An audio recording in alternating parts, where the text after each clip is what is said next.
Well, the vice presidential candidate of the New Nigeria People's Party, the NNPP, Issac Idahosa, is calling on the Independent National Electoral Commission to deliver credible elections to Nigerians that will meet international standards and prevent post-election challenges. Idahosa disclosed this in Abuja when he paid at a meeting with the Olu of Warri to solicit the blessings of the royal father. He says Nigeria has a date with destiny in 2023 and that all institutions must work to ensure that the country survives. These upcoming elections are probably the most important one we're yet to have. And you can tell by the pulse in the nation right now, on the streets, mainstream media, social media, Nigerians are particularly interested in these elections. And it's good to see that all Nigerians are up and doing concerning their civic responsibility. And our hope is that they are better informed this time around, taking their time to know all the candidates, all the parties, all their manifestos, and what it is they are proposing, so that they can make well-informed decisions. So far so good. We have seen it happen in Osun, and if they could replicate that during the general elections, it will be a very good one. We should ensure that the right thing is done. That's what we are talking about: fairness, justice. Not just to speak about justice, but to haven't seen it done, implemented. Now, if people are clamoring for the right thing to be done, a good leader sits down and takes stock, finds out what steps am I taking, the right direction or the wrong direction. If it's the wrong direction, then you have to tilt towards the right direction. Right. We have in the studio the vice presidential candidate of the NNPP that you have just seen in that video, dear Bishop Issac Idahosa. Thank you so much, Bishop Idahosa, for joining us in the studio. Well, it's about 171 days to the next presidential election, and we've seen you there. You really compliment INEC. You said they've done well in the off-season elections, but what areas do you think we need to improve on, really, for us to get that world-class elections that you alluded to? Well, you see, logistics has been the areas where we've got loopholes. If they're able to build up on their logistics and welfare, taking care of the staff, especially those that are going to be engaging. Now, once INEC is able to do that, now you see it will stop the infiltration of monetizing the staffing of INEC on the fields. One comes and wants to buy votes and maybe is hungry, and you're meeting with a staff that is hungry, or one of the INEC staff that is hungry. He tends to buy into it, 2,000, 3,000, 4,000 naira, and that's going to last him for another 4 years. So you see, once there is hunger, any other vices can happen. So I want to adjure INEC to build up on what we have been commending on now. We've talked about Osun and how it came, and everybody is satisfied about that. Of course, you can't totally be satisfied about any elections. Right. But then, kudos to them. But they should build up on the welfare, the staff welfare, and build up on their logistics to be able to get materials where it ought to be at the right time, without excuses. Right.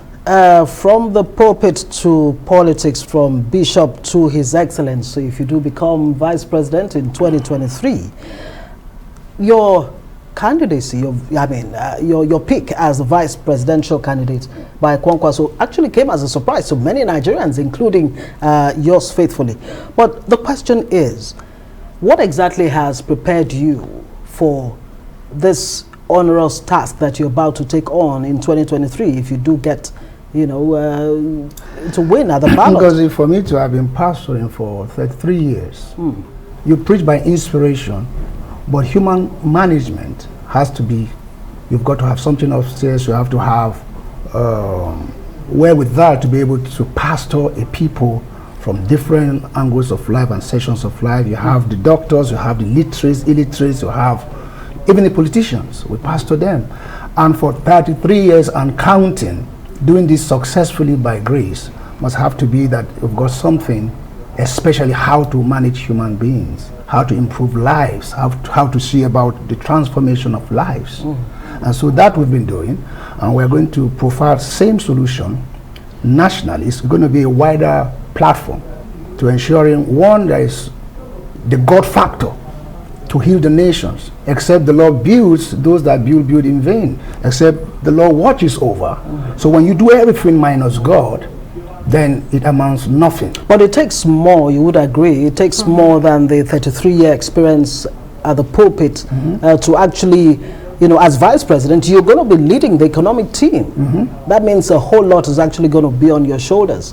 What would be your strategy? Number one, I mean, Nigeria has a huge, you know, debt burden right now. It is the second poorest nation on earth, and so many other economic indices that don't reflect the wealth that Nigeria has as a nation. How are you going to drive the economic, you know, team and agenda of the country? We're going to get genius in these areas.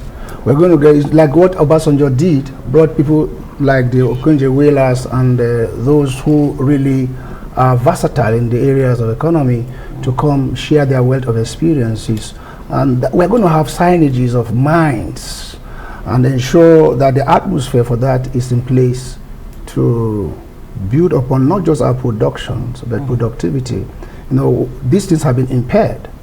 And once you have your productivity and production impaired, what you have is waste of time, resources, and energy. And so we're going to bring about a rejigging of the economy and pump in brains, those whose specialization is that, to rub minds with others to ensure that we are out of this quagmire. But we can't stay too much on that because, of course, we have to wait until the 28th of this month to really have a conversation about your plans and all. But we still need to talk a little bit of politics with you right now. Your party, the NNPP, it was found since 1998, but a lot of people will say it's just coming into prominence, you know, as we look forward to the next general elections. And there are claims, even by your national chairman, that you are the fastest growing party in Nigeria. Talk to us about why you believe this is so. And some have said that you're not doing so much really, especially in the southern part of Nigeria, to really support your principal, Kwankwaso. No, we just began. Like, I took a step today, visited the Olu of Warri. I'm going to go to my home state, that's Edo State, to meet with the Obas and the stakeholders. There must always have to be a beginning point, and we have just begun. And the spread is enormous. We are going to invade the South. In a short while, give us 2, 3, 4 weeks from now, you understand basically what I'm talking about. Our consulting has been going on. We've been consulting in the South, not just South, the South entirely, but we're going to begin from Edo State. That's why I took that step to come to Abuja today to meet with the Olu of Warri. The Olu of Warri, from here to the Oba, Benin, then spread our tentacle. All right, fastest growing party. Because he hasn't touched about the fastest growing party. You said, I don't even believe it. I know it. Beyond believing to knowing. And within 4 months, we have all our structures in place.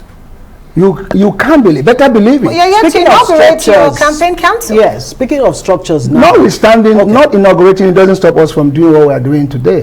But what we are saying is that we are about to explore things that will amaze Nigerians.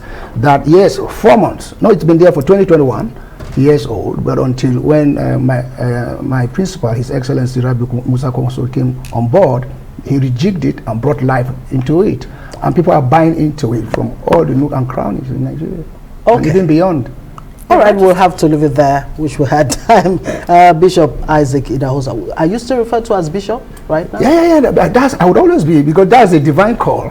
And this one too is a divine call. So we're going to strike a balance. Okay, great. Bishop Issac Idahosa, Vice Presidential Candidate of the NNPP. Thank you very much for joining us. Thank you. And we wish you the very best. Thank you so much.